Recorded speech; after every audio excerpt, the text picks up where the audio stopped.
Hello guys, నేను మీ మోక్ష జ్ఞాని. ఇవాళ మా ఇంటి ముందు ఒక ఇంకుడు గుంతని తవ్వారు. అది చూపిస్తాను, ఆగండి. దాంట్లో ఏ పెడతారు, ఏం జరుగుతుందో కూడా చూపిస్తాను.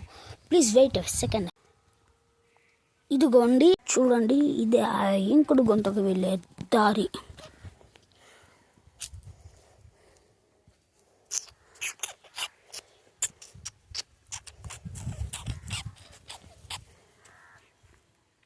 ఇదిగోండి, చూడండి గాయస్, ఇదే మా ఇంటి ముందు తీసిన ఇంకుడు గుంత. ఈ ఇంకుడు గుంత మినిమం ఎన్ని ఫీట్లు ఉంటుందో మీరు గెస్ చేసి చెప్పగలిగితే చెప్పండి గాయస్. దీంట్లో ఏం పెడుతున్నారంటే ఒక పాత డ్రమ్ము, అంటే ఏదైనా మోటార్ వైర్లు తీసుకొని దానికి మోటార్లు దాంట్లో కనెక్ట్ చేసి చూపిస్తారండి. అది నెక్స్ట్ వీడియోలో చూపిస్తాను. That's it for today. For more videos subscribe to our channel. Okay, bye bye.